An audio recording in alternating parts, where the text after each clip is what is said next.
சக்தி. மனிதனுக்கு புரியும் வகையில் தெய்வ கொள்கை அமைய வேண்டும். தெய்வ கொள்கை புரியாமல் இருப்பது மனிதனுக்கும் தெய்வத்திற்கும் உள்ள தொடர்பை வெட்டி விடுகிறது.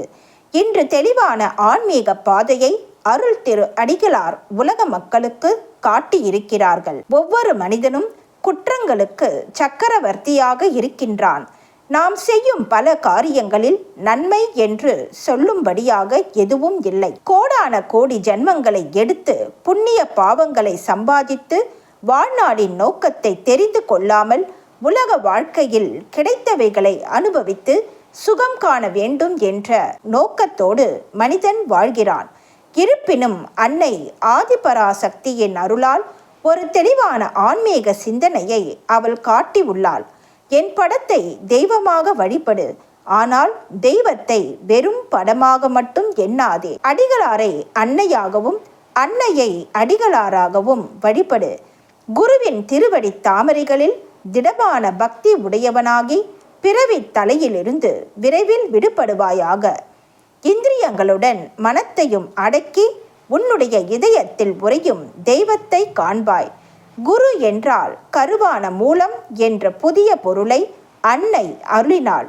மூலப்பொருளே குருவாக வந்துள்ளது என்று குறிப்பால் உணர்த்தினாள். ஓம் சக்தி. ஆன்மா என்னும் பாத்திரத்தை சுத்தமாக வைத்து கொள்ள வேண்டும். உங்கள் மனத்தில் எப்போதும் ஆன்மீக அலைகளே எழுந்தபடி இருக்க வேண்டும்.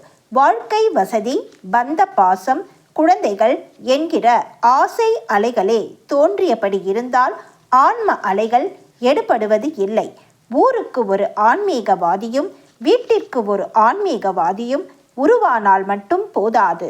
எல்லோருமே ஆன்மீகவாதியாக மாறினால்தான் நாட்டில் அமைதி கிடைக்கும். இரண்டு மனங்களும் ஒன்றுபட்டால்தான் அமைதி கிடைக்கும். நாளைய உலகம் ஆன்மீக உலகம் என்று ஆரம்பத்திலிருந்தே சொல்லி வருகிறேன்.